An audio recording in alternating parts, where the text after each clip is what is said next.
Go on, unwrap your mouth about that. That's right. Go on, unwrap your mouth about that. Run tell that. This is a special run tell that. So we've had some great people, Brother Christopher Everett on last week. Then we had Sister CT, Bride Greg, Get Kunda. We were dealing with them. And then we had our brothers, BJ Dennis, also Chef Quasi, and we had Sister Daniela Chives, Extraordinary Chives. We had Brother Aunt Maven and Sister Candace Monroe, and now we got the Queen. This is a historic moment right here for those of you who are tuning in. And in fact, I had Queen Quet and I talked last week, and we discussed a lot of stuff. We talk often, and we have a lot of conversation about matters pertaining to us as African people, as Gullah Geechee people, and in our world, in our atmosphere.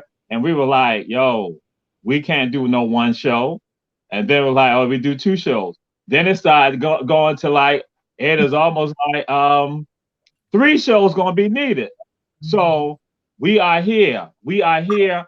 And I got to go and throw this out there and say that my ties, my connection, let me say to everyone, what you're looking at right now on Run Tell That, you're looking at 60 plus years of human rights activism,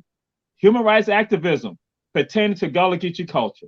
That's between Queen Quet and myself and Mad Love. And I say like this, it goes back in time. In the 1990s, I was sitting at my house on a Friday night, going through my computer, and I've always viewed myself as a protector of my culture and my history. So I see something coming up saying Gullah, excuse me, no, first I saw something saying Akan. Akan. I'm like, Akan? Who they think they is talking about Akan? They don't know nothing about Akan. So again, African Cultural Arts Network, and they come to St. Helena, and I'm like, what? And so I see Gullah Geechee Sea Island Coalition. So I'm checking into this. I'm like looking at this. Then later on, I see them. Then I see the Carly Town Gullah Geechee People Foundation. I say Carly Town. They're trying to be slick. They're trying to say Charleston. So I'm like, okay. Then what happens? I then gonna see going further up South Carolina. Everybody's in South Carolina. I then see the Gullah Oman, Bunny Rodriguez. I'm like, who are these people? So my thing again, I am a protector of my culture and my people with regards to who we are. And so I then noticed that what occurs is that they now, that is the Gullah Geechee Sea Island Coalition, they going to Brazil. So I email them because I want to go to Brazil too. I want to go to Brazil. Queen, I'm going to give you your time, but I'm just getting this out right now, the introduction. So I'm like, I'm waiting to go to Brazil, but they don't take me to Brazil. They leave me in the country. Don't even know me good, but they leave me in the country. Then what happens? What happens next is that there's this preservation group of tied to African Americans. You got a South Carolina group, a Florida group, and a Georgia group.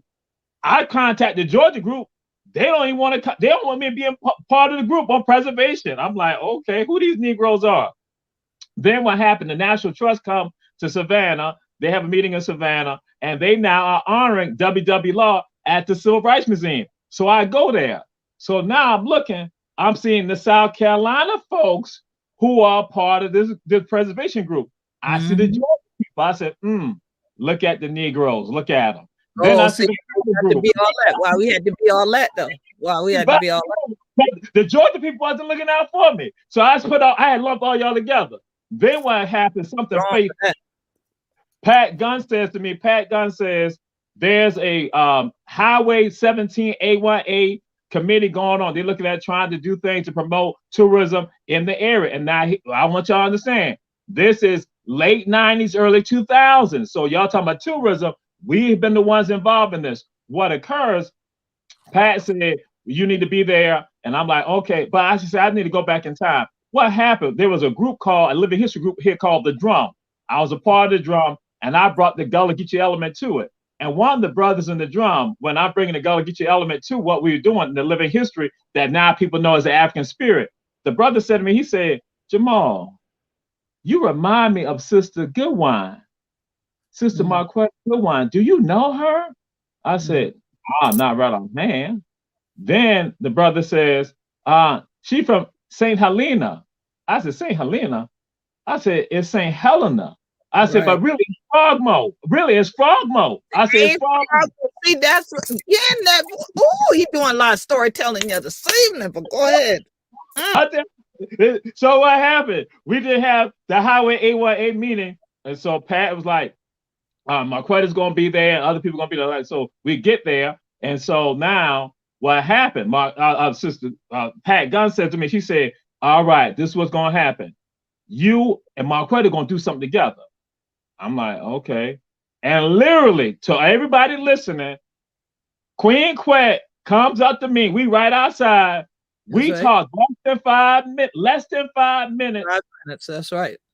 We didn't go in there. And people are blown away at what we do. And people started saying, how long have y'all been presenting together? Working together. Mm-hmm. We look at y'all and laugh like it's the first time. And so people not looking. And so then what happened, I'll tell you what then is powerful, is that now we got Beach Lady right there too. Marvin Best, Beach Lady right there. We're all upset and we're not talking. And what I'm not hearing, because now I'm having a conversation with this sister who will become our queen. I'm hearing her talk. I'm hearing Beach Lady. And I'm like saying, yo, Jamal, these are the people that you've been looking for about protecting your culture. These are the people. Now you not understanding what it's about. I'm like, okay. And then what happened? It becomes faithful because then Queen Quet does something and she says, we want the spirit there at her installment. I'm like, okay. And this is right around the time that my grandmother's now transitioned from here to the ancestral realm. So get up to Charles. This is the first time I've ever shared this with anybody. And I said, I need to say it because, again, tied to our queen. Because we go up there, I got some chains. The queen said she needs those chains. And so, bam, what then happens? The spirit now comes out and does what the spirit does. The spirit now gives the egg to the queen because she's our protector. She's our protector. She is not nursing that egg, taking care of that egg. And so what happens, that's why I'm going to say at that installment is something which is the first public acknowledgement of the vessel that's called the African spirit. Because there, you might not remember, it's some nieces and nephews of Dr. Crumb. The spirit talked about Dr. Crumb.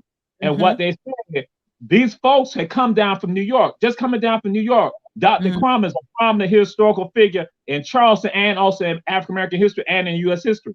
Dr. Crumb is what the spirit is talking about Dr. Crumb. And the people told me, they said that they came down here basically almost like on a whim. They came down, then they go to the Avery because they found out from the Avery that got some of the records and papers of Dr. Crumb. So I think what it got Marvin Delaney or Delaney. Yep. Dr. Delaney was there then. Yep, he was the director. And what they tell me, they said that Delaney told them there's going to be an installment of the Queen for the Gullah Geechee Nation. So they say, well, hey, okay, we're going to go to it. So then that's when they say they're there and they see the spirit come out and the spirit talking about Dr. Crumb. And the brother said, he and his wife and his sister said, they looked at each other and said, he's sending us a message. He letting us know to keep doing what we're doing. And Sister Carly was the one that told and said, hey, brother, these people want to talk to you. So I go over there. And that's when I go and say to people, because other people thought what we were doing, that what I was doing at the African Spirit was storytelling. No, for those you listening right now, it's about the vessel, the ancestors and the Most High pouring out. And it occurred at the installment of Queen Quet.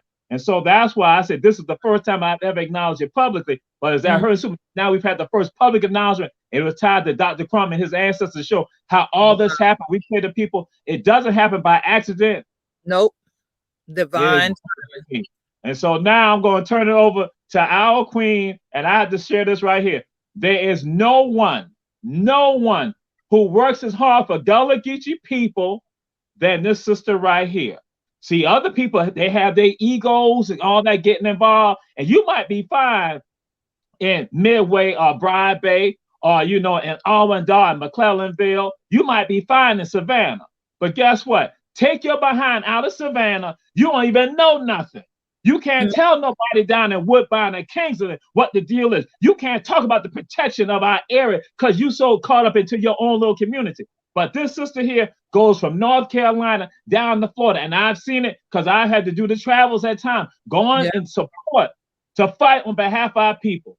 And so not only that, Queen Quet has gone to the United Nations and fought and spoke on behalf of us. And so it's my honor, my privilege, my sister who left me in the country from Brazil. So I'm just throwing it over to my queen, my sister, Queen Quet. Glad to have you here. Assalamu alaikum, Dr. Teray. Peace and blessings to the fam here. All right, let's go on. Since he gonna do it like that, y'all. He gonna do it. He just gonna take it to the street. He ain't first on cracking teeth and things like this guy and all of that. All that storytelling woman going on the snow. Let me set this your record straight so the 100 children can run tell this y'all. Okay, first, we ain't first going Brazil. The African Cultural Arts Network was intending to go to Brazil. We ain't get enough people sign up, so we ain't go to Brazil. So everybody stayed here. Wasn't just that we left him. Now I tell y'all the truth. Now that I know him, if I had know what I had know now back then, if we was going, we would have left him anyway. Because y'all see he the make up thing as he go. He ain't gonna let go of that story. So we left him here. And he keep on. The next time we going somewhere, he could get left for truth. And then I coming back and y'all can run tell that. Okay, so I just said I want to get that straight. That's correct. I want to get that straight. All right. So now, for sure, it is really a blessing to be here on Run Tell That. It's that's a common statement, right? That we use in our community now. Go run tell that. So it's excellent to say it when it's about the truth. It's about the statement of facts. It's about the chronology of the true journey of being Gullah Geechee. And like my mother knows always say, when you ain't storing, you ain't lying, you don't have to have a good memory, because the truth is the truth. And the truth won't stand where everything else fall. So I have heard Dr. Teray tell it over and over and over how he connected to us. And I can remember getting the email from him. I can remember the first time that I met Elder Carleytown face to face, but I remember getting the email from her. And then slowly over time connecting to the other folks that Dr. Teray has mentioned, the late Bunny Rodriguez and the late Marvin, the Beach Lady Betch, God bless the dead. They both were on our inaugural Wisdom Circle Council of Elders with Dr. Teray.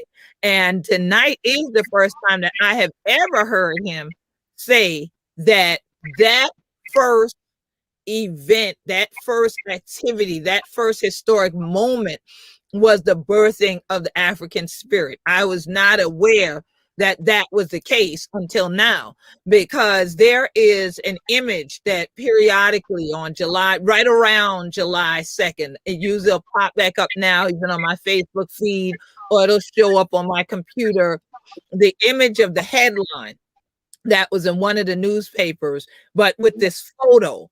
So the photo of me chained up in those chains that the elders had put around my wrist to bring me in from the water, from the Atlantic, the same way our ancestors came to Sullivan's Island from there. That picture went around the world and was in Vibe magazine. If y'all have the copy with Janet Jackson on the cover still, it's a collector's item. You'll see that picture of me in there. And they had a headline in it called Strong Islanders. But in this newspaper article, they had me on one side.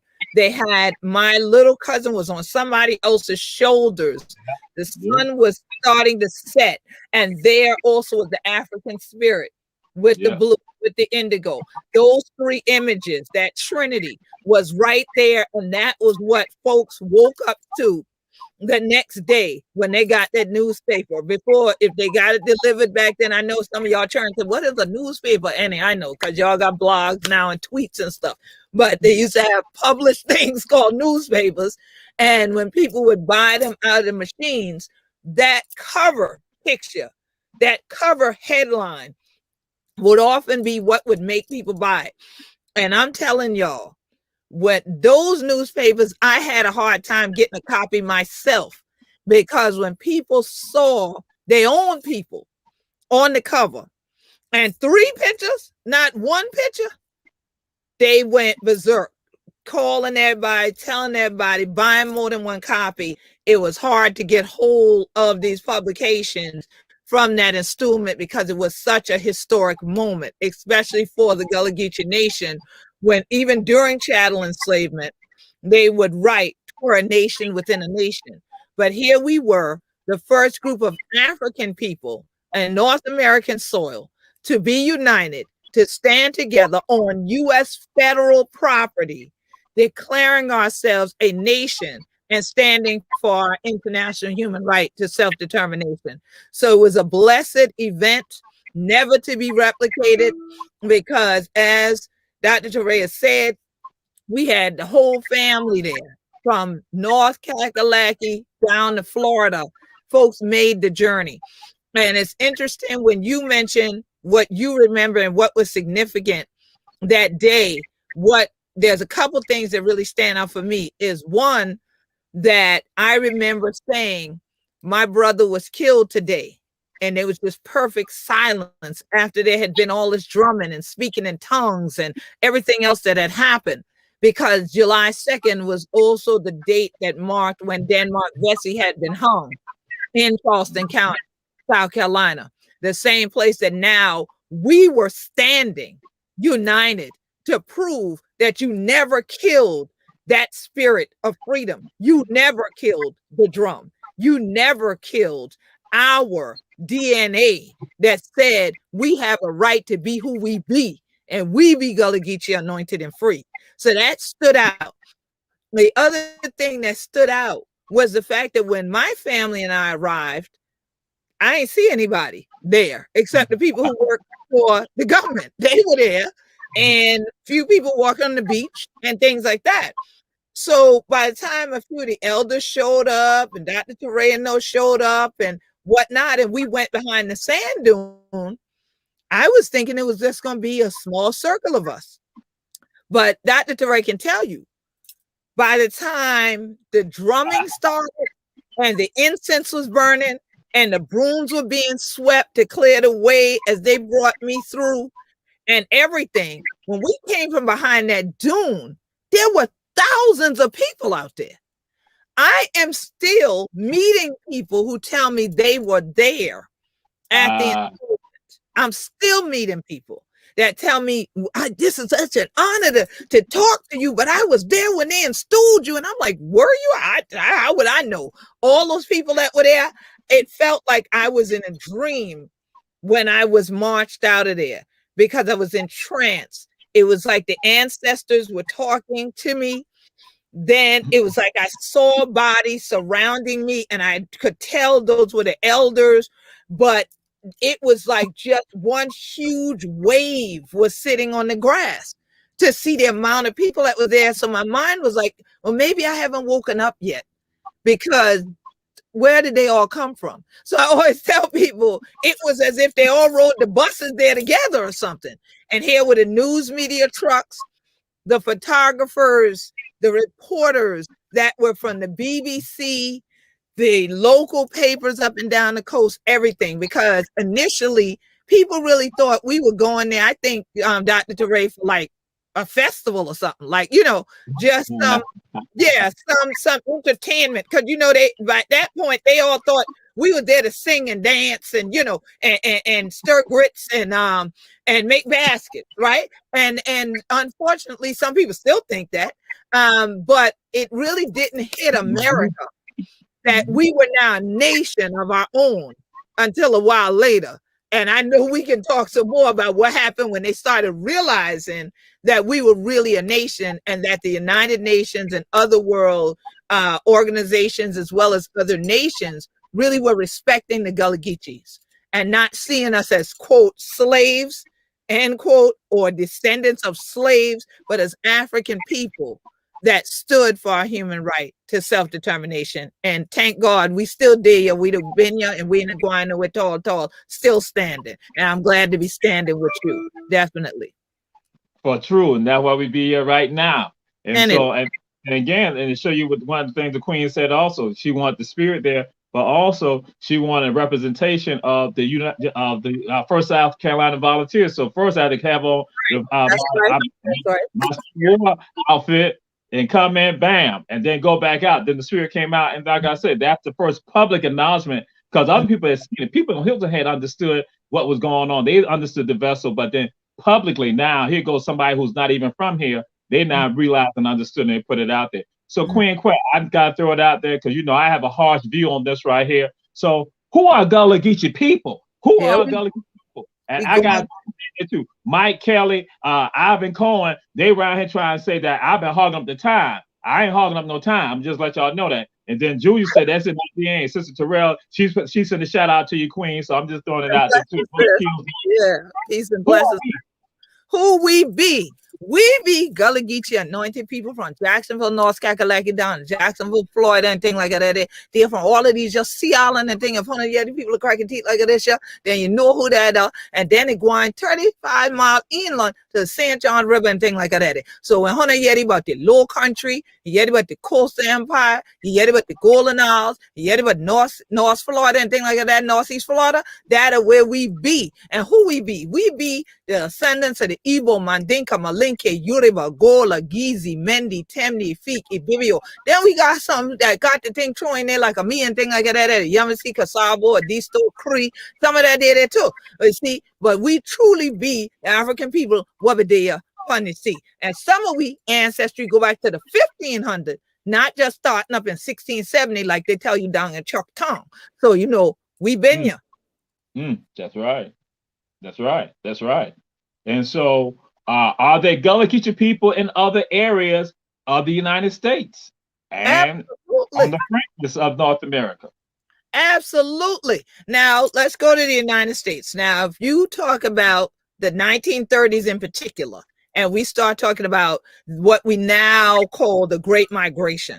Of course, there were Gullah Geechees that migrated. Now, I'm from St. Helena Island. So when Dr. Teray talked about Hilton Head and St. Helena are in the same county, Beaufort County. And now you cross on down the river in a short little minute, we in Savannah. So you have a lot of Gullah Geechees that their first migration, their first so-called Great Migration, or that was not to go north, it was to go south.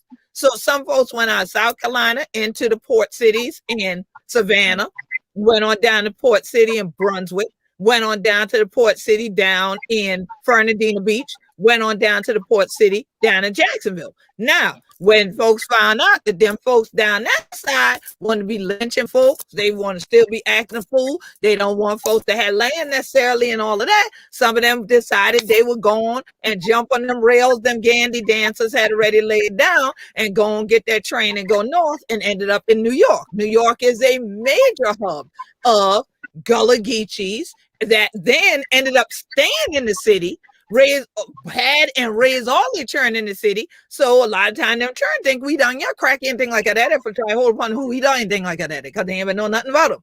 And unfortunately, a lot of times when people did migrate, they ended up in the Boston area, and then people in the military. That scattered them to all 50 states and around the world. Some folks got married and decided to go live elsewhere in the world. So there's a lot of things. And now entrepreneurship. People have decided with business to start traveling and moving around. I've been to all 50 states. And anytime I did public events, there would usually be at least one Gullah Geechee show up in there. At least one. And I'd be like, what you doing out here? And they'd be like, I got out here because I used to be in the military, or I got out here because I was married, or my parents moved out here when I was a kid. So I end up being out here, but we would come home in the summer and stuff like that. Or we come home for homegoing, stuff like that. So there are Gullah Geechees, and even when I was in England, and that's a long story for another time, even when I was in England, and I ended up doing a shout in the British Museum on the day that we were commemorating the abolition of the transatlantic slave trade. Here it is that drew out Gullah Geechees that had been in England for decades, that showed up in there, was in that museum with thousands of people in there, heard about there's something going on down there, there's some clapping, there's some this and that, because everything else had been very demure. You know, they showed up and was like, oh my God, oh, it's so good to hear my language again. I'm like, you're Gullah Geechee?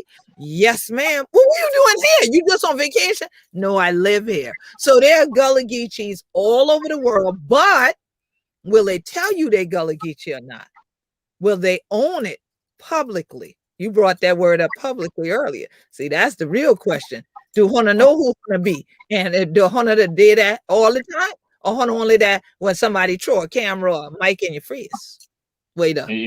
Yes, ma'am. And that's and I'm glad you said England, because there are some Gullah Geechee people from Savannah, Georgia, who now live in England, who they were in the military, some of them, and so now they reside in England. So when you said that, I was shaking my head like, yeah.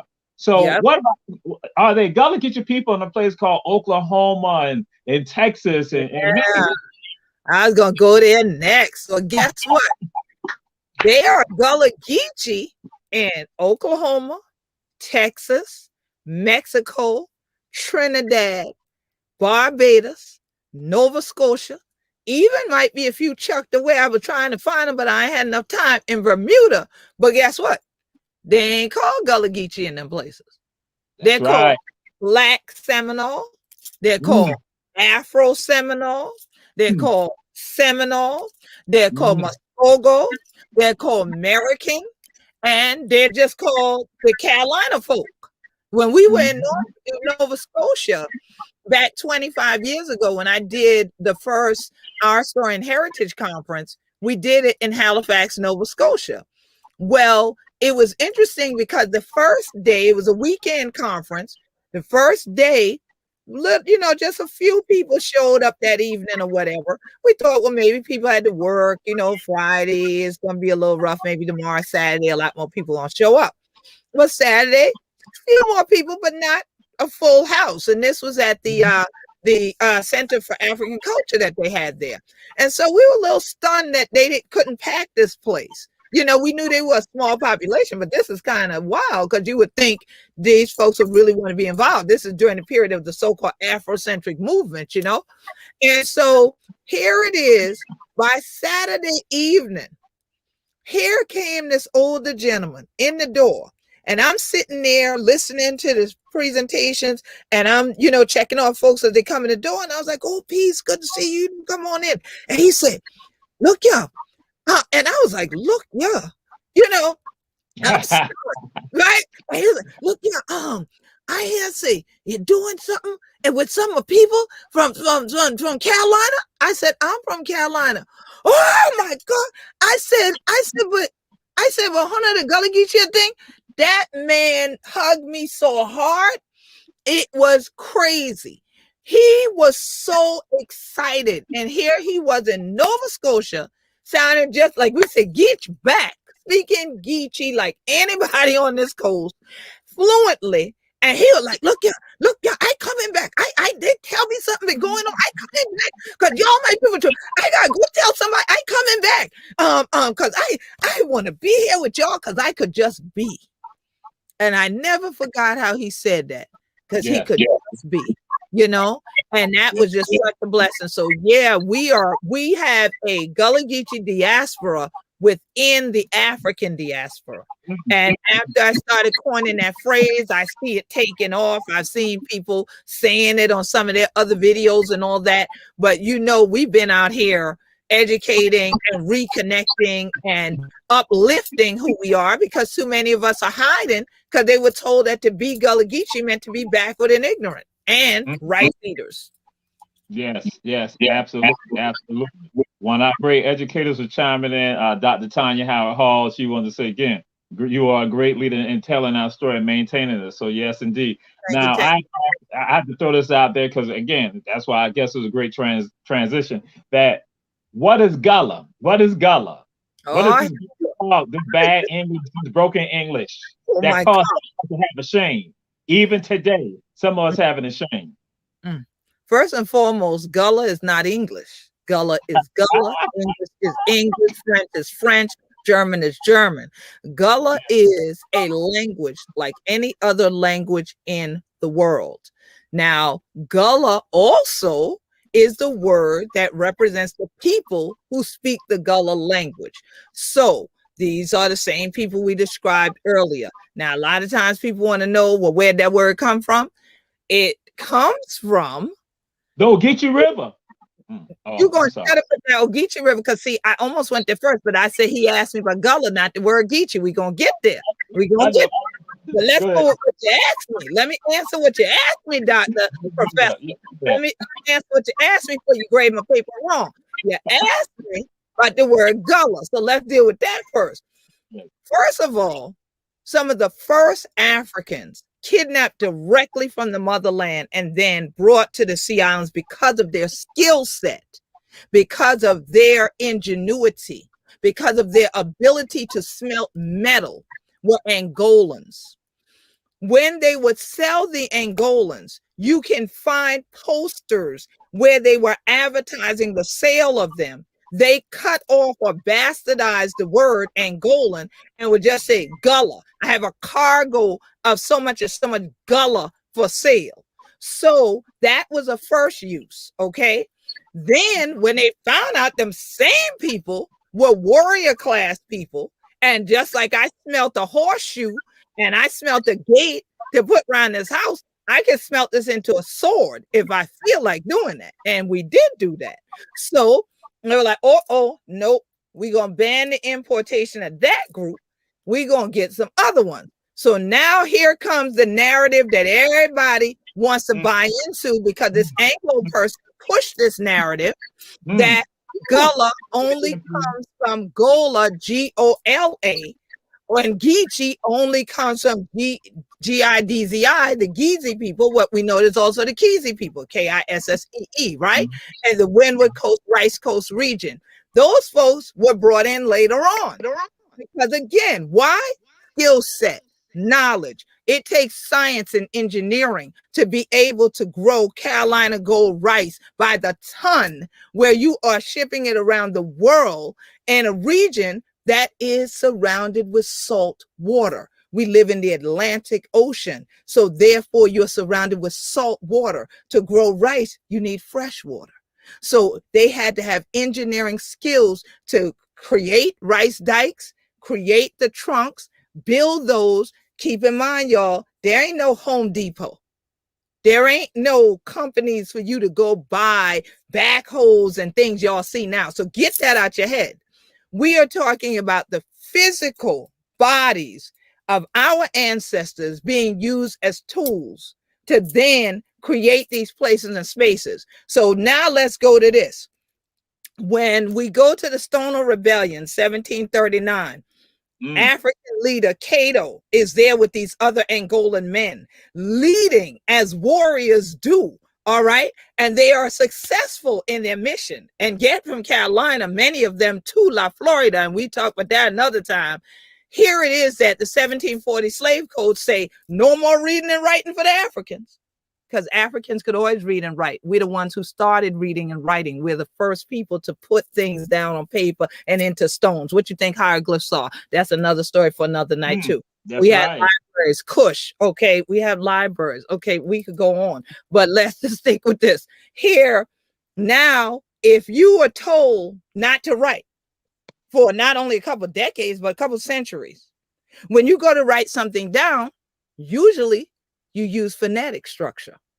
So phonics, you now being someone more acculturated to, connected to people also speaking Elizabethan English, you are no longer going to spell Gullah the way they did it with Angola, where they put the N and the apostrophe and then the thing. No, you now do Gullah, G-U-L-L-A-H, which actually means people blessed by God. You do Geechee, Geechee. Ain't a no I in Geechee if it a we. Okay. So that's why the spelling changed over time. But we are African people. We are connected directly to Mother Africa in historic records and in our DNA, in our very bloodline, and in our ability to continue to fight to be free. That even when they said we couldn't do a thing, we still did a thing. That's why we did ya. We out ya, we been ya, we gonna stay ya. So why was a nation created? I'm fooling with you in the Geechee River, because them buckers around in Georgia call themselves Geechee because they live near Geechee River. All the way in they around no Geechee River. So that is not where Geechee come from either. I just wanted to put that in there for my extra credit, Doc. Just want to put that in there for my extra credit. Why was a nation created? Why was the nation created, or why was the nation declared? Let me go and say this right here, because, and I gotta be frank about this, when the nation came about, we did the installment. What I began to observe and began to experience, that there was some jealousy, that I go and say that there was some envy of people who got mad and they said, "She not my queen. We didn't vote for her." So can you give us some of the history tied to that? What occurred with regard to that? Because I have to go and say this, that I know for a fact that many people on who are not in tune to our culture and our history don't have a clue, and they spit out incorrect information. When I hear that, I automatically know they don't know what time it is. Can you give the background with regards to that? Right. Well, the reason I asked it for clarification on what you were really asking is because we didn't create a nation. As I said earlier, even during chattel enslavement, Anglo folks wrote down, "'Twere a nation within a nation." So that meant the nationhood of our ancestors already existed. The point was they didn't officially formalize it by declaration. When we came together, my installment confirmed a 1-year election of me as the official head pundit body of the Gullah Geechee Nation, spokesperson, and I was installed as a queen mother. So I'm an elected head of state, and I'm a spiritual leader as a queen mother. Now let's give the background story to how that came about, because the Declaration of a Nation ties to the United Nations and our human right to self-determination. How did we come to know about that? The Honorable Dr. Yusuf N. Clyde, God bless the dead, Yes. who was the founder of Yes. the International Human Rights Association for American Minorities, ended up doing similar to what you did. He was observing and hearing about this work that somebody was doing about Gullah Geechee culture. And he was all the way in Canada. He was in a place called Regina, Canada. He was an international law professor there at the time, but he's a native Gullah Geechee from South Carolina. So here it is. He's all the way in Canada. He's starting to hear that even if you go on the internet, and at that time, you can attest to this. If you went in the search engine on the World Wide Web, that's what it was called. Nobody was calling no internet, on the World Wide Web, and you put in Gullah Geechee, you would have got no results because they weren't together. If you put in Gullah, you would have got maybe a page. If you had put in Geechee, you would have got half a page. So how he came to know about the African Cultural Arts Network and then the Gullah Geechee Sea Island Coalition and started observing the work, I never got that background story from him. But what I did get was what I got from you, an email. And that email said that the Dr. Yusuf N. Clyde of the International Human Rights Association for American Minorities would like to talk to Ms. Goodwine about the work she has done on behalf of Gullah Geechee people. So is it possible to have a conversation with her? Of course. Sent the phone number. They called.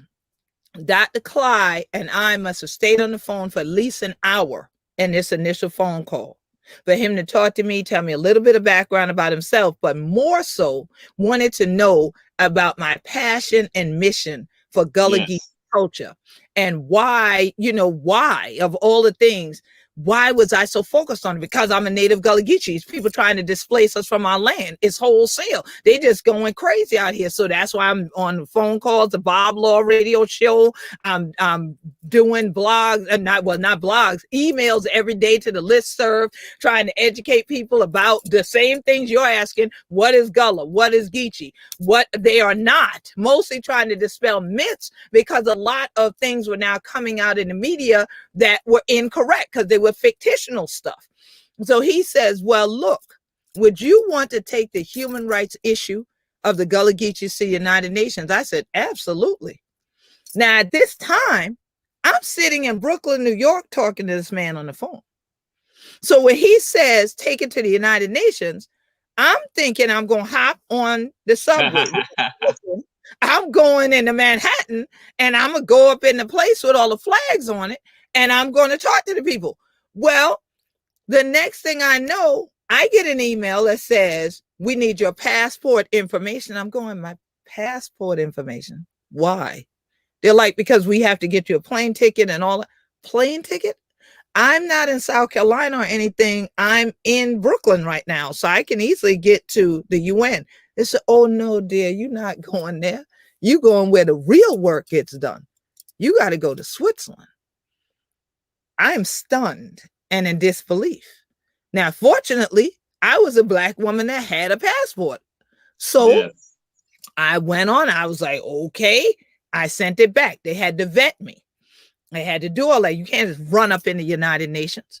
So now here it is. Before I go to the United Nations, the Kosovo incident takes place. So I'm starting to get emails saying that the UN is surrounded by armed guards. There's barbed wire. There's all of this. And I'm not deterred. I'm packing my suitcase. I'm like, okay, God, well, if I got to die for this cause going in there, I guess that's what my life is about. I'm just going to go. And if I die over there, just please take care of my family. But I got to do this, because I woke up every day to find out what was there about Gullah Geechee and what was truthful. So I got to do this. So now, before I get to go, Dr. Clyde and I have more conversations. And we start talking about self-determination. And do I know that that's actually a human right? That it's more than just the fact that there was enslavement. You all have a right to own your land. You have a right even to speak in your own language. But when you go to the UN, don't speak in your language. I'm like, what? No, we gonna need you to do a written speech Send the speech in advance because we got to submit it and take some copies with you. But when you do the speech, do it all in English. Don't do it in Gullah. Ah. I never responded to him. I just listened, but I never responded to that because it just did not sit right with me.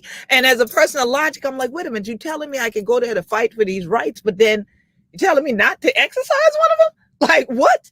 So fast forward, April 1st, 1999, I end up in the seat in the United Nations where I almost didn't get to speak. Because of the Kosovo incident, they were going to cut off all the speeches until the following week, and I was not going to be there.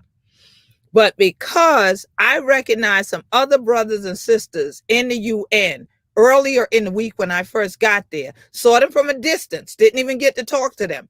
When they announced, because of this incident, and because Friday is a holiday, they celebrate all the world holidays at the UN.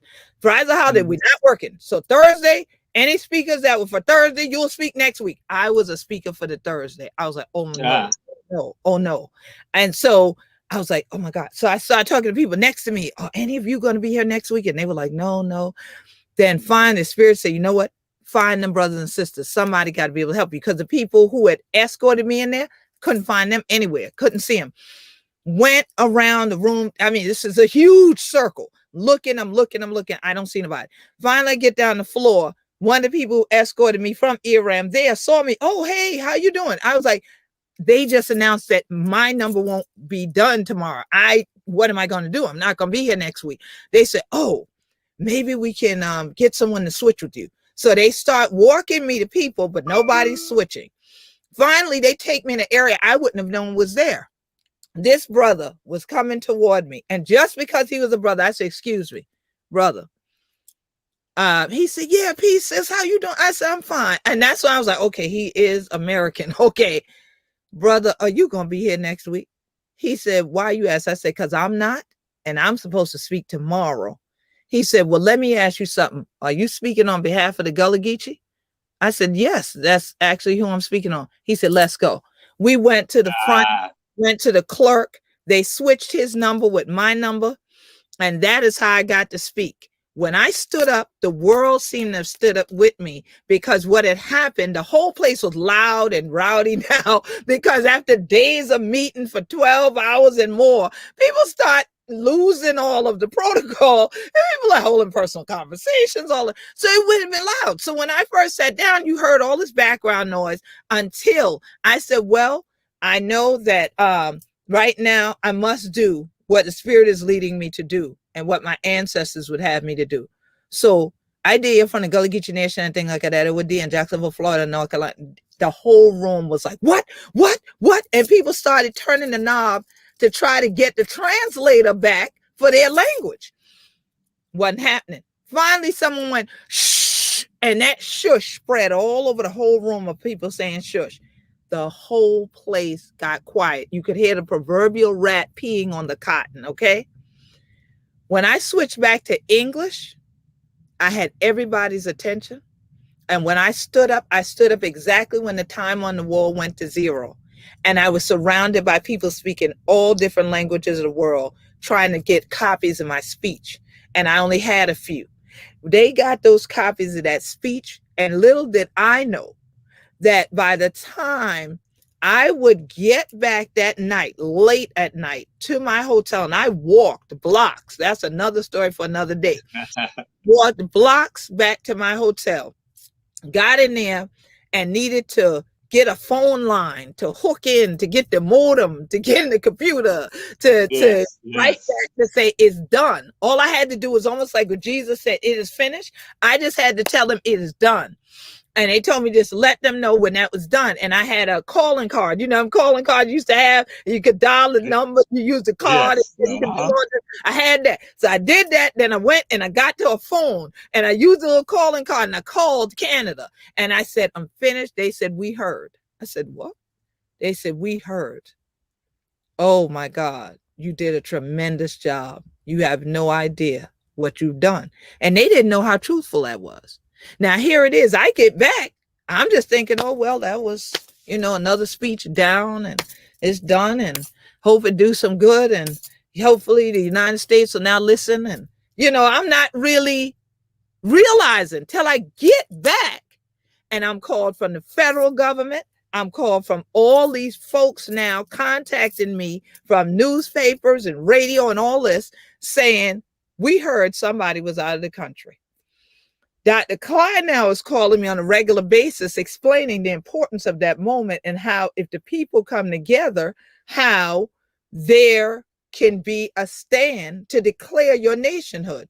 Well, this is the same time frame Elder Carly Town, who is now Elder Carly Town, but Carly Town from Charleston, from Union Heights, the Hike, the Neck, and Chucktown is emailing me.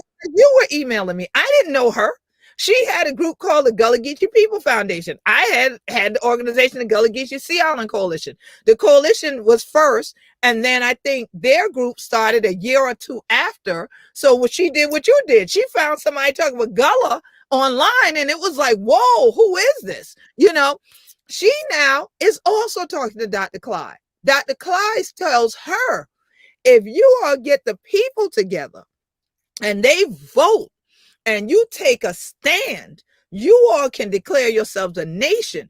You need to have established culture. You need to have landmass with a boundary, and you need to prove that you all have a leadership body. So here comes the petition. Who speak for we? Head from the body of the Gullah Geechee. Now, the Gullah Geechee People Foundation, led by Elder Carly Town and the late Elder Halim Gullabimi, God bless the dead, now bring forth this petition to the world to find those Gullah Geechees, whether they were home or they were off, like you were talking about in different places, to sign it, to vote. And it wasn't a campaign for a year. Let's be clear. It was a 1 year long election that UN observers watched.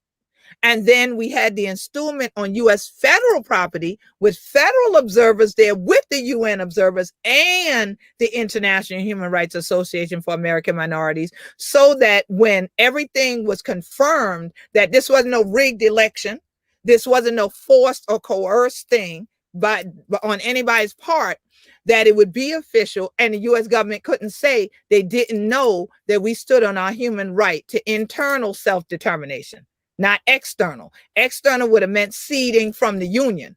We chose internal because we would then have our rights both in the Gullah Geechee Nation and in the United States. And that's a whole 4, 5, 10 years worth of law history to try to break that down to people that you said have no clue. And their lawyers still don't have a clue as to how a group of Black folks going to declare anything. How you going to have your own nation? Who allowed you to have a nation? God did. God did. And so as long as we stand together, stay together, as the song said, work together, children, don't you get weary, we will always have a nation like the nation existed from the time of our ancestors. The difference this time is that we are now also internationally recognized as a nation.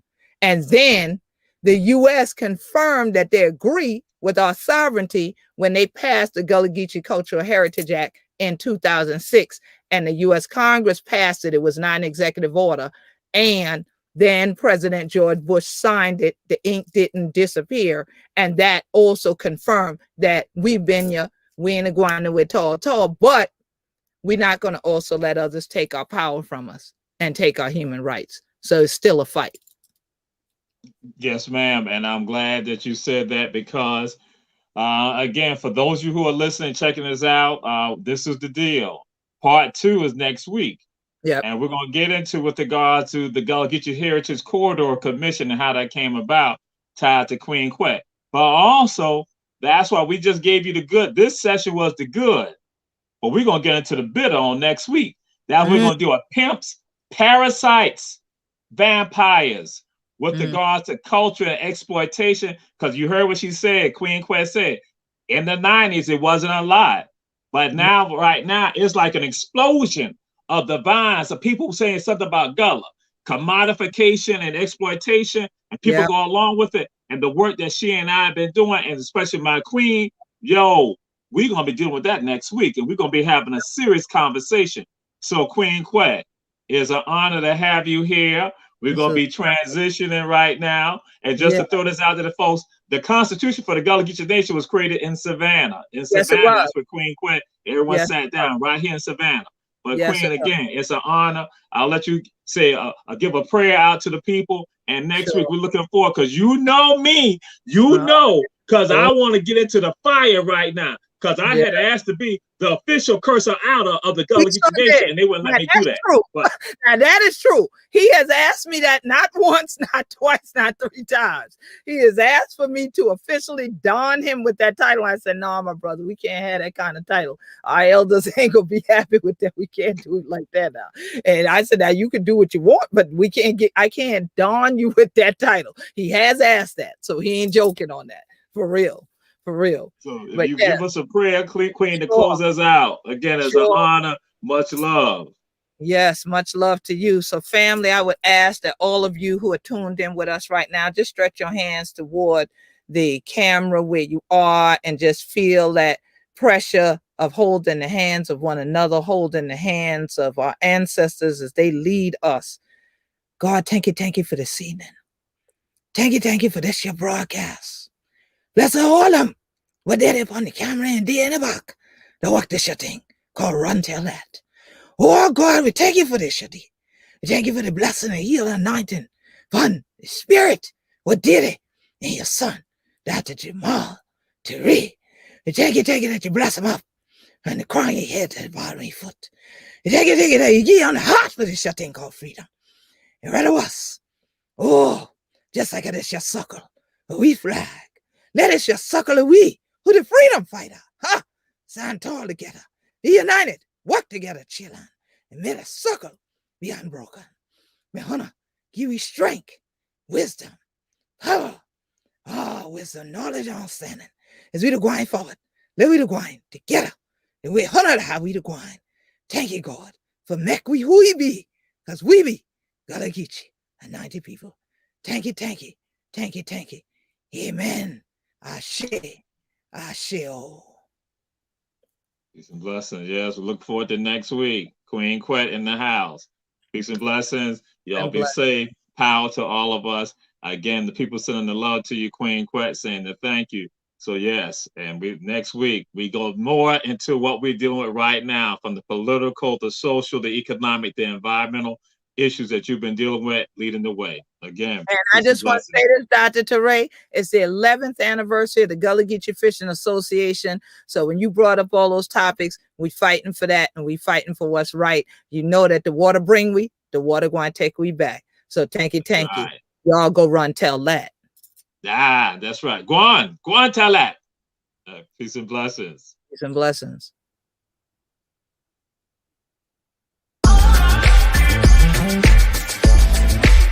Thank you.